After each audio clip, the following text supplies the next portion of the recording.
for our environmental response.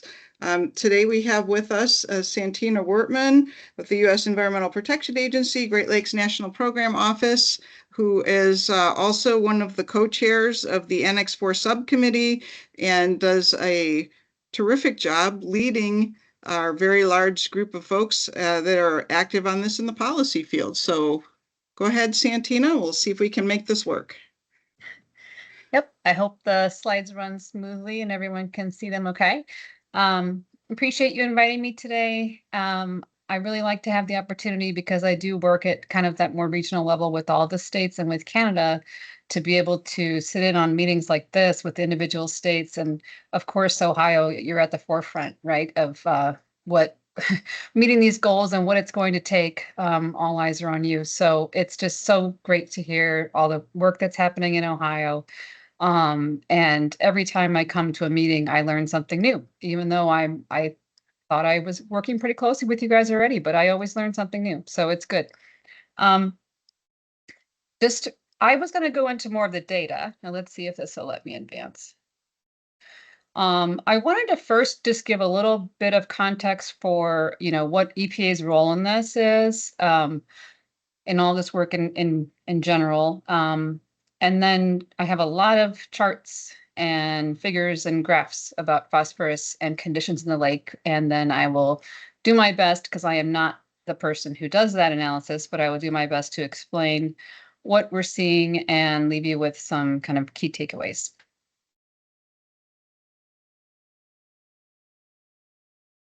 So from where I sit, so as Sandra said, I'm co-chairing what's called the Nutrients Annex of the Great Lakes Water Quality Agreement. So that's the section of the agreement that is specific to nutrients, right? And that's the group that basically set the targets for water quality, for phosphorus limits to the lake, and is responsible for kind of jointly tracking progress towards meeting those targets.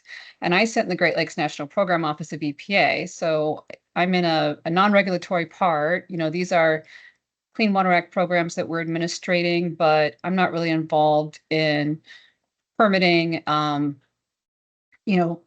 industrial regulations of any kind, things like that. We are really looking at more of from a partnership lens and through whatever existing programs exist, whether they are, existing regulations or non-regulatory programs, bringing all of those to bear to get the outcome that we need for water quality.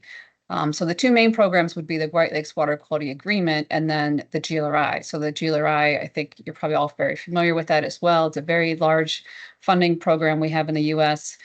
I help manage the portion of that budget that goes to HAB and nutrient reduction efforts, and that is a really important priority for our agency and our partner agencies. So we actually, the main kind of federal agencies that are working on this are EPA, NRCS, the Army Corps, USGS, and NOAA. And we come up as a team with kind of a work plan every year for what monitoring needs to happen, what types of on-the-ground projects we should be funding. And we've been basically ramping that up, and now we're investing usually around $20 million a year in a variety of projects. A lot of that is seeing that distributed through NRCS EQIP programs. But you're also seeing that implemented by states, where we will partner with the state on an H2 Ohio project, for example, or, and we'll go in on a wetland project with them and say, okay, let us help. We'll chip in on this one. And that way we can maximize, and get the most out of all these dollars.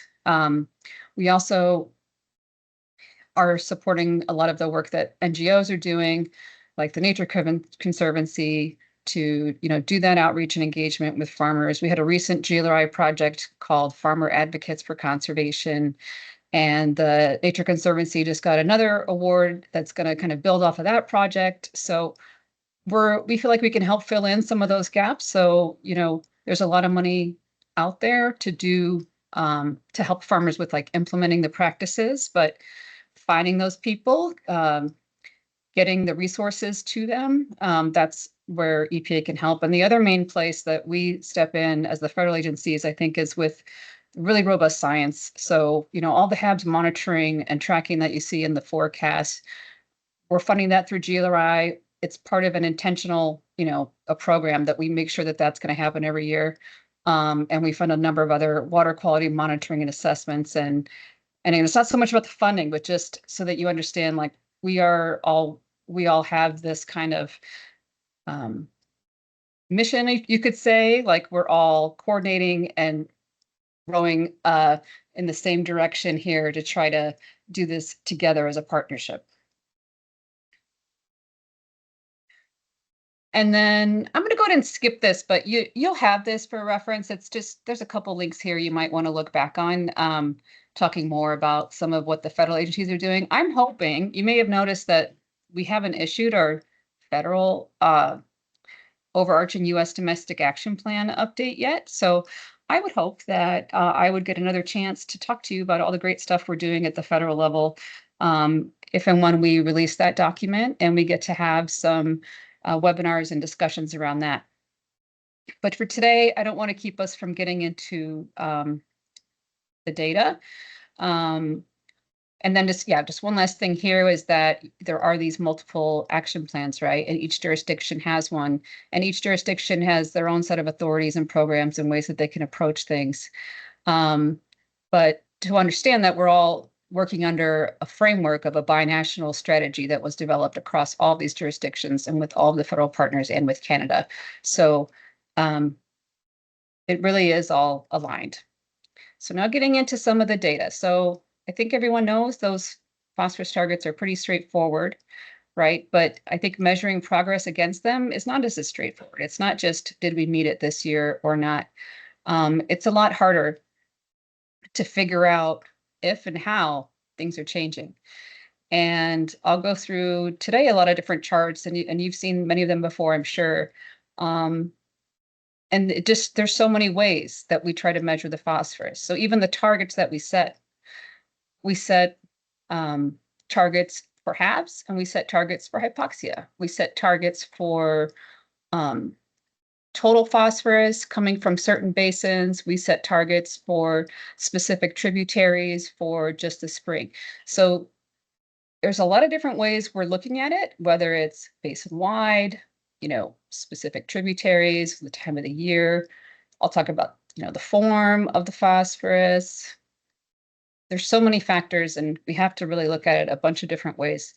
I think what the good news is that all the different ways we're looking at things, we are starting to see a signal coming through and a consistent message. So the Annex 4 group, the Great Lakes Water Quality Agreement, we have a task team that leads the adaptive management implementation in Lake Erie. Okay, so this team is the scientists that pulled together the data every year for loads and HABs and all the different indicators. And then every 5 years, conduct what we're calling like a formal evaluation every 5 years. And we just did the first one, or just released the first one, I should say. Last year, it was a little delayed getting out, but it was for that first 5-year period of 2017 through 2021. And then there would be the next one from 22 through 26 would be coming out in 2027. So the idea is we have a framework in place that we're going to be, having a systematic way that we're tracking and reporting out on this at the binational level. There were some key takeaways from that you'll hear through the presentation today. For phosphorus loads, no surprise, but we're not really seeing a lot of change when it comes to, overall, if you look at the whole picture, the whole lake, are the loads to the lake decreasing? No, doesn't appear that way. They're not increasing, but not really seeing any change. And what we do see is just a lot of variability. There's so much variability from year to year, and even from one watershed to the next.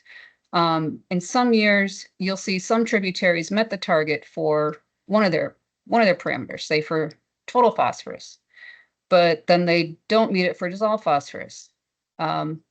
Or that's flipped in the next year. And that's what I was saying. You can't just say, well, this year we met it, this year we didn't. It's a lot more complicated than that. but we're going to need to see that these reductions are consistent and happening extensive enough, meaning over a broad enough area and over a long enough period of time that we can really see that the loads are coming down and see that in the data, just to get out of the noise. But anyway, this document really serves as just like a foundation, I think, for the future assessments. And it holds us to say, this is how we're going to assess progress, and everyone's committed to seeing that process through every 5 years. I'll take you through the more recent numbers that we have.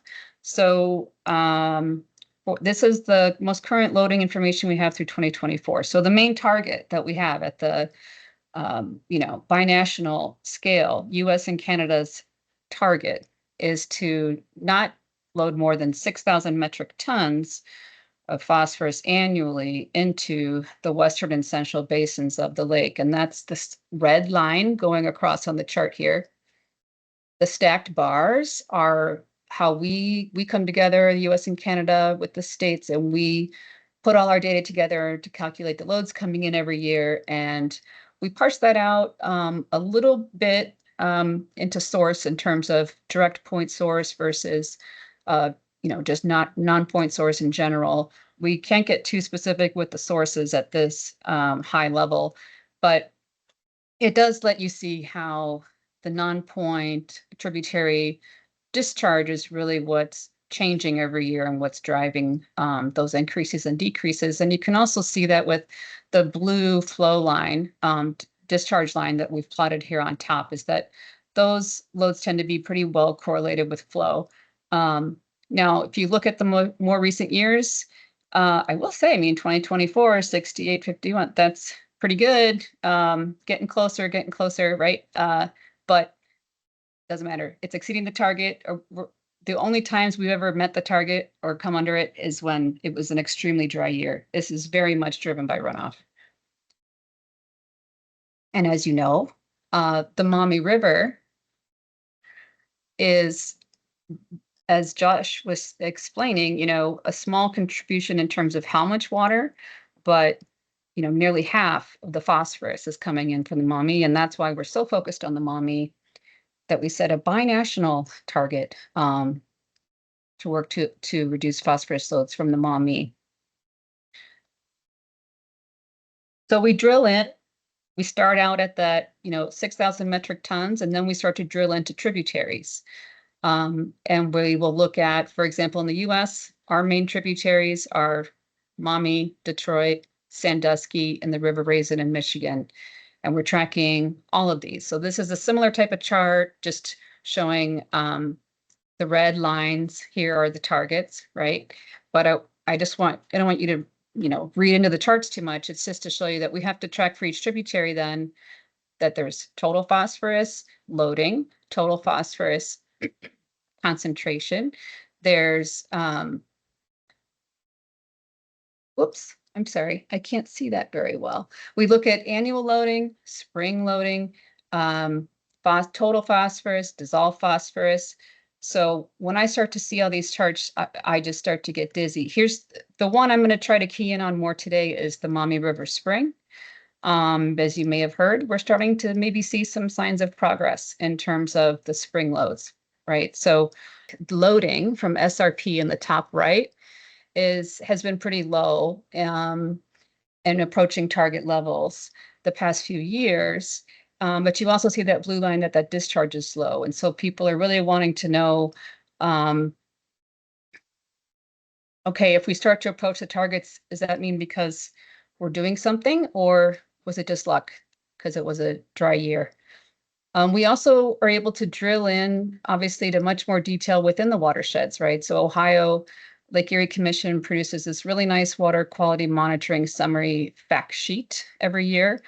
And I wanted to show, because I did see some of the early questions that came in asking about, we're always talking about Waterville, which is the #1 site on this map, but we are tracking and measuring phosphorus and other parameters at a number of watershed locations and further upstream in the watershed. And I don't know that we fully analyze like trends at these upper stream locations the way we can at Maumee, but you do see that just on a on a yearly basis anyway, those concentrations in those headwater streams tend to be a lot higher. And we know that. And that's why we're trying to focus on getting that upstream source of phosphorus under control through the agricultural and wetland restoration efforts. So that fact sheet is available. And again, it does a really nice job. It has a lot of information. It's a very rich resource, but it really breaks it down in a very easy to understand way by framing, questions. How does this compare to last year? How did we measure this? It's very well set up, I think. And it has so much data. It has those 10 sites. It has information about loads, concentrations, and discharge. And here's an example. So one thing in addition to loads that we often talk about is flow weighted mean concentration. And that's a term that we've been talking about since the beginning. And when we set the target, we actually said for the Maumee, the way we're going to measure this target to see if we're actually meeting it is we're going to look at the flow weighted mean concentration, because it's not just about the load. We don't want to get in a situation where we think, okay, the load is down because it was drier, and so now we can claim success. We want to make sure that the actual concentrations, what's being delivered, is less, right? So there's a way to measure, essentially a way to measure the load in terms of the concentration. And then I'll talk about another way that's a little bit more robust as well, and how, there's different techniques basically, but we are starting to see something similar. So if you look here, the DRP is the graph on the left, and it's showing flow weighted mean concentrations. And you see that black line drawn through the dots there. Again, you see those more recent, since 2019, 2020, those seem to be coming down. Those are just straight straight calculations. We didn't do any fancy modeling or anything to this data to produce this graph. But it does show that concentration seems to be decreasing. Whereas if you look at the middle chart about total phosphorus, you're actually seeing that looks like the total phosphorus is ticking up a little bit. And that's piqued our interest too. It's like, why in some cases do we see DRP go down and total go up? So looking to dig a little bit deeper, my colleague Cal Boilo works at EPA's Great Lakes National Program Office, and he's very skilled scientist in analyzing nutrient data. And he is actually working with Nate Manning and others at Heidelberg on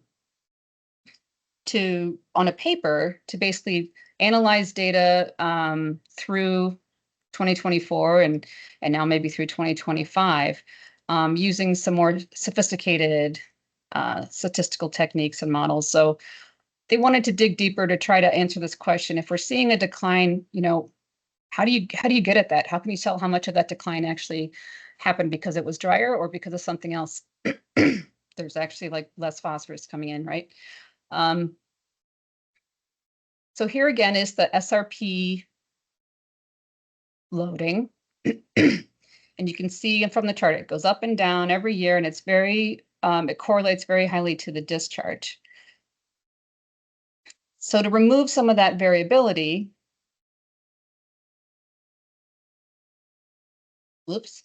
Oh, sorry, my bad.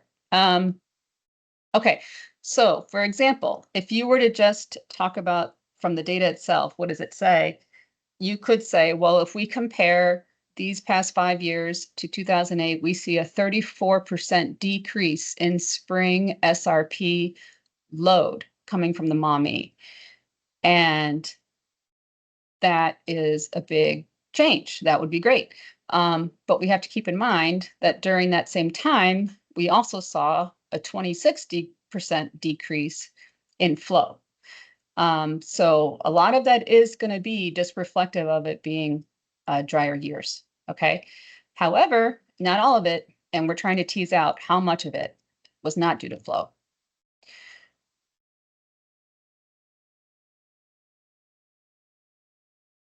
So they do an analysis using a tool called weighted regression on time, discharge, and season. It was developed by USGS for Chesapeake Bay. And I think Sandra's shared this information with you in the past, so I apologize if I'm, repeating information you already know. But that tool essentially it's designed to try to take out that influence of stream flow. We started looking at this back in 2021, and we started to see maybe this decline starting to tick down a little bit in the SRP. And we started getting excited, and since then we've been rerunning the tool every year, and it keeps showing that decline. So we're really happy to see that. But here's a paper if you'd like more information about how the tool works itself. It requires a lot of data and a lot of observations, so we can't do it everywhere. But again, fortunately, in the Maumee, you have this long-term, very robust data set from Heidelberg's monitoring at Waterville all these years. So let's apply that tool then to flow normalize the load. Different than flow weighted mean concentration now. Sorry, just to go back. It's telling you how much the loads are changing if the year-to-year changes in discharge hadn't happened, okay? It's theoretical. This isn't actually what happened. When we look at this tool, it helps us see this blue line here would show you what the flow normalized loads look like compared to the dots or the actual loads. And you can see, this is curious, we talked about this earlier, for total phosphorus on the left side, it looks like the blue line, it's actually increasing. And for soluble reactive phosphorus, it looks like it's on the decline and not as steep of a decline as the increase in total phosphorus. And what Cal found, and through his analysis and collaboration with Nate Manning, was looking at the data through 2024, when they do the flow normalization, the flow normalized loads of total phosphorus increased about 17%, and the SRP decreased about 10%. So this is really important. It's a good thing, but of course it also leads to more questions. We're happy to see the decline in SRP, and we need to understand why TP is increasing, and there's a lot of potential reasons for that. But I wanted you to understand just some of the complexity of doing this, and again, how it's not that easy to say yes or no, we're making progress, because we have to look at these data for all these different tributaries, right? So here I have all the US and Canadian tributaries, and I've got the 2023 versus 2024, what the flow normalized load response, like what that analysis said. And the one thing to keep in mind with flow normalized is those results are going to change every year. So in the Maumee, when we had the data we had through 2023, the model would have said total phosphorus increased by 15%. And then when we run the model with data through 2024, it increases to 17%. And it's going to change. The whole line changes, not just that year's value. But another thing to see is that we have, like I was saying before, some tributaries you see increase, some come down. And it's not consistent from one year to the next. Sometimes one goes up, the other goes down. Sometimes they're both going down. And we do see that diverging trend like we see in the Maumee. We are seeing that in some other tributaries as well. So it's not unique to the Maumee.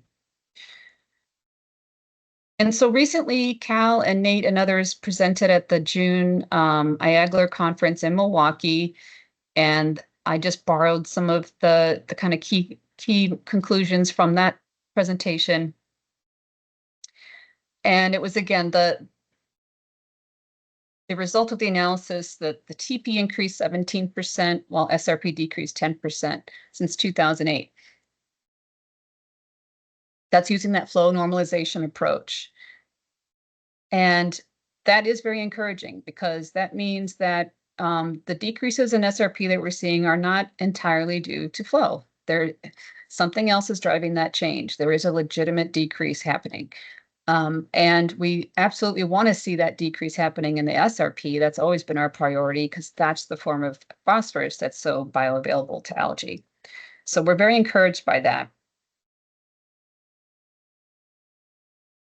They get into a lot more detail with their analysis where they can then look at like the time of year to say, okay, well, the concentrations are changing during this time of year, or the loads have come in at a higher rate in April or something like that, so that they could then tie back and say, well, maybe that's why the phosphorus increased because it was runoff on dry fields. So they can really try to get at some of the more seasonal changes throughout the year as well and drill in.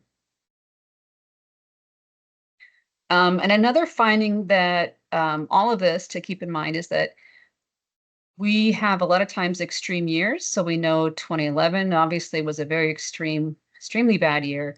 2019 was kind of an anomaly too, right? We had such a wet year and a lot of application just didn't happen. And the scientists really love playing around with that situation. Like, what if we didn't have a 2019, or what if 2019 happens again? What'll that look like? And so they've run this analysis with and without 2019, and it's like 2019 has such an influence on the rest of the years. You know, one bad year can really influence the whole trend. And so if you didn't have a year like 2019, the amount of SRP decline we would calculate would be 6%, not 10%.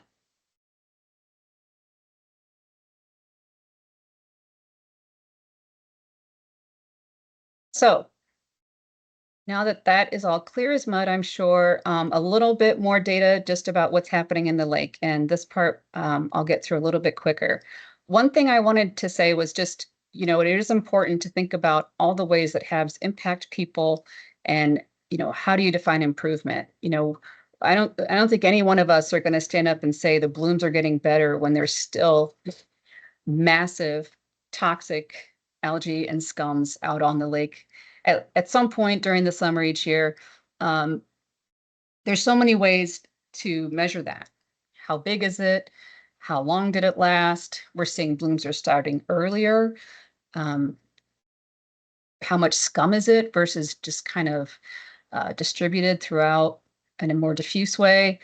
And different folks measure it in different ways. So we had a EPA and Environment Canada put out a State of the Great Lakes report in 2022. They do this assessment every 3 years, and there'll be another report coming out soon. And that one, they used a different type of analysis that looked at extent and it looked at the scums. And they were saying that the spatial extent of the blooms actually declined between 2012 and 2020, and that the scums seem to be declining too. We're not taking this to the bank. It's just to point out that there are different ways to measure what's happened, what's improvement. And the main measure that we use for Annex 4 and for all of the work under the domestic action plans is the NOAA HAB Severity Index. I know you're all very familiar with that. They just had the forecast. It's a scale from 1 to 10, and NOAA recently calibrated this a little bit differently so that now the bar chart might look a little different than what you've seen in the past. What really stands out is that those bad years that we know were just incredibly bad, 2011, 2015, they really do stand out. And when you look at this, your eye kind of gets drawn to that middle segment of bars during that time period where it's like, man, things were just, it was just bad after bad year after bad year. And we've been spared since, you know, the past few years. Yes, we still have big blooms, but they're nothing compared to that. thank goodness. And they're approaching more of the mild, level that we would like to see as opposed to these really severe blooms. So Noah's forecast for this year is that it would be a bloom of a 3, which is actually right where like our goal would be, to be below a 3, to be in the mild zone. So we're seeing pretty much kind of average loads that have been coming in and rainfall, and we're not seeing any reason to think that's going to change, but of course it can. And, Rick Stump, when he presented this, he pointed out that, hey, yes, those blooms during 2020 to 2024 have been less severe than what we were seeing back in the 2008 to 2015 timeframe. But he's very cautious about interpreting this as progress, just because, again, that river flow was so much lower that a lot of that difference can be attributed to that. But he did say he pulled out a calculation about bioavailable phosphorus. Now, I've been talking about soluble. I have not been talking about bioavailable. Again, so many ways to measure the different forms. But he said bioavailable phosphorus has decreased by 5 to 10%. And that's consistent with what our analysis was showing on soluble reactive phosphorus. So,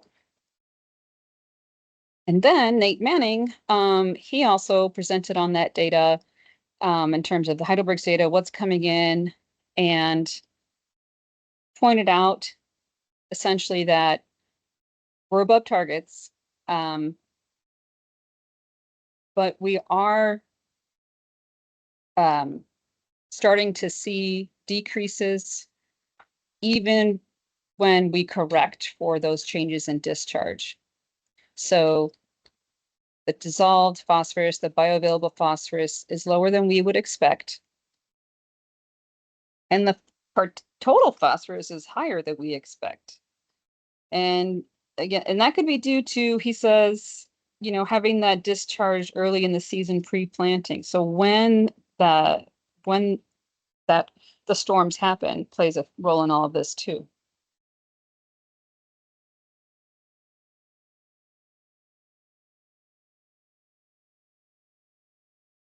Okay, but to wrap up, pointing back to that 5-year report, these were just some of the key kind of messages or conclusions from that report. We want to stress that we don't think the conditions we're seeing, we're not meeting targets, and we're obviously still having bad blooms. It's not necessarily lack of progress. I think we are starting to see the results of our efforts and actually have enough momentum and work on the ground that it's starting to show in terms of water quality response. We have to have a lot of data, very confident in that before we'll really make that kind of a claim, right?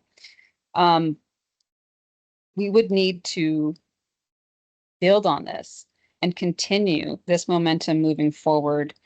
There is still so much more that would need to happen. And we know there's going to be a lag time. So we know we're not going to see, if Terry's program enrolls 100,000 acres this year, we're not going to necessarily see a proportional decline coming out of Waterville that summer. There's time it takes between all of these steps, right? And the real challenge here is that we're so reliant on the storm water and the flow, and being able to manage and handle those events when they come in, and those events are just becoming more frequent, more severe.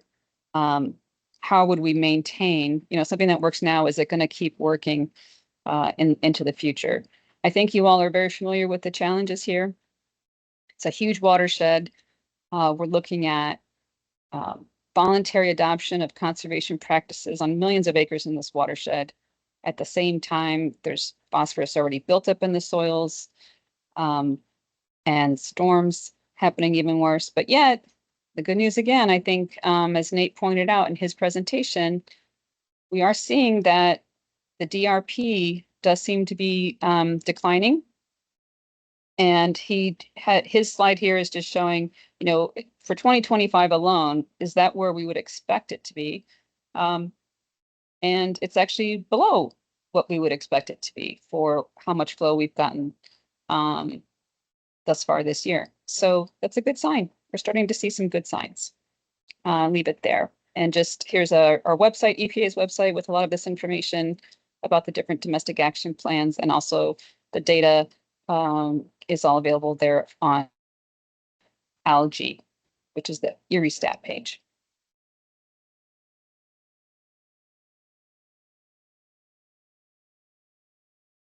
All right. Wow. Thanks, Santina. So we did have a question come in along the way. It was from John Bratton about bioavailable phosphorus versus SRP and TP. And I think that it looks like we did cover that as you got to the end of your presentation.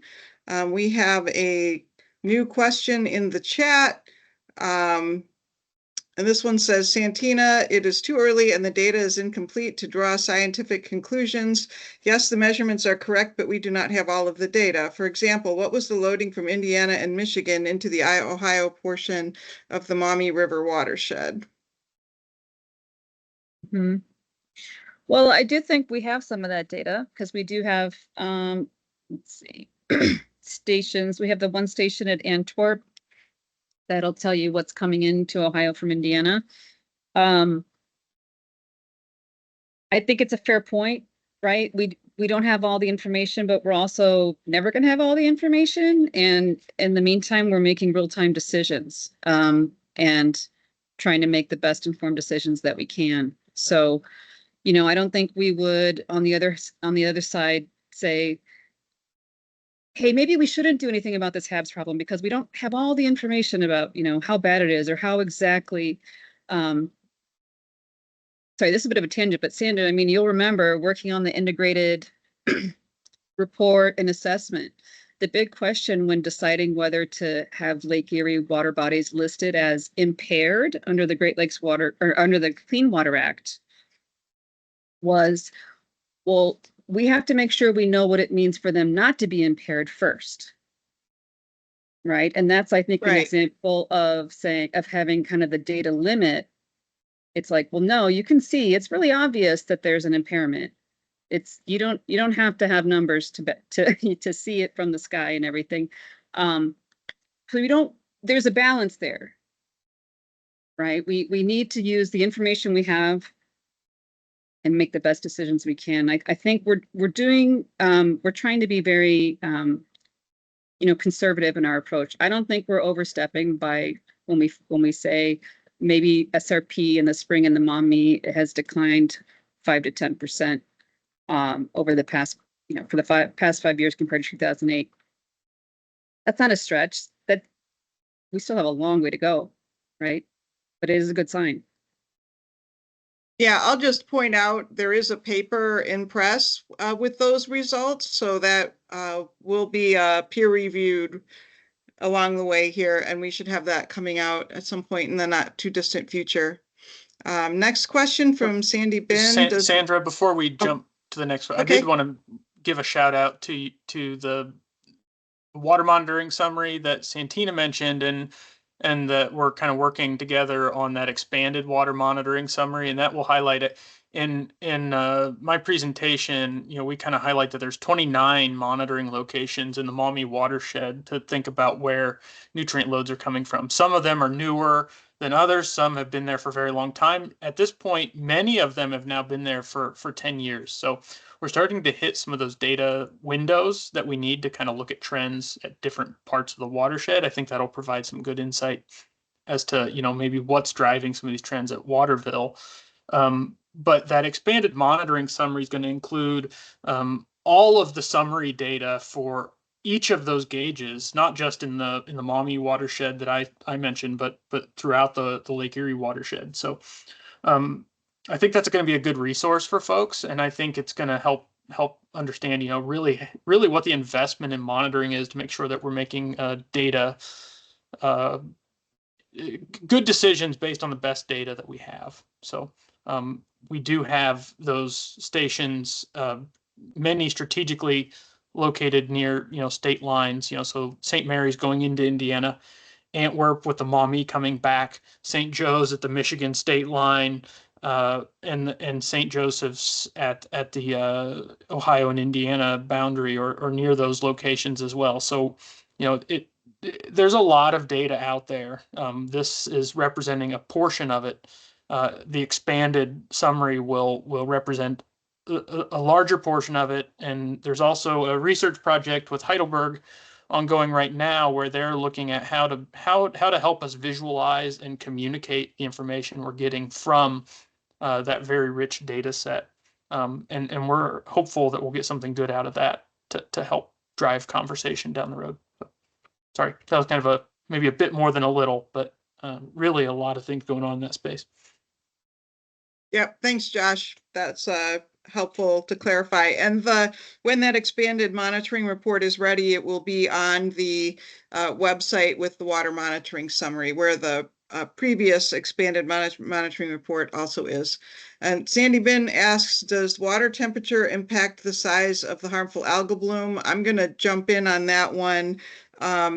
If you, I'm not sure if Rick Stumpf said this explicitly in either his Ohio Sea Grant webinar or at the HABs forecast, but I know he has said previously that definitely the water temperature does have effects on the system. And so they do incorporate some of that into their modeling. I don't have the information on exactly how ready. I'm not sure, Santina, that you can speak to that either. Just that one of the concerns, as I understand it, a lot of this is about timing. So if the lake is warming up quick, like earlier in the season, is that part of why we're seeing blooms earlier in the season? John Bratton. Oh man, I got it right. Impact is more about it's more about the timing. Yep. All right, quiz time. All right. So that is, I'm going to wrap here because we've got about 5 minutes left. I just wanted to end on a few notes. Santina did mention that the U.S. federal domestic action plan is in progress. The states have provided input as part of the development of that. We do hope that that will be able to come out, but I guess we will all stay tuned for that. The Michigan Domestic Action Plan came out recently, I think about 2 months ago now, so that's available on the Michigan Eagle website. As far as next steps, we are in the implementation phase of our adaptive management cycle. So we are going to continue implementing. The state budget was signed just the day before yesterday. So our funding for H2 Ohio has been established. So for the next 2 years, the state will continue working. And then I would say, just to close, the next round of domestic action plans would be due in 2028. As Santina mentioned, the next round of the adaptive management report is scheduled to be completed and available sometime in 2027. That gives us part of 2027 and part of 2028 to do the next round of the planning process. So that will be the time period when we will be revisiting the strategies more holistically, looking at what that evaluation is giving us in terms of how our hypotheses about the system impacts of our actions are working. And at that point, we'll be moving into the planning phase. And so I'm going to, I think if there is no last late breaking questions, I see a few comments, follow-ups in the chat. So let's wrap it up there for today. Thank you all very much for attending the webinar. We will be taking the recording and posting it on our Ohio Lake Erie Commission YouTube channel as soon as we can. And I will be sending an email back out to the group once that has done. So appreciate your attention. Look for that link to the webinar. We invite you to visit the Ohio Domestic Action Plan website at the commission page, where you will find additional links, and also binational.net, where there are links to all of the plans that are for the federal and other states. Thank you.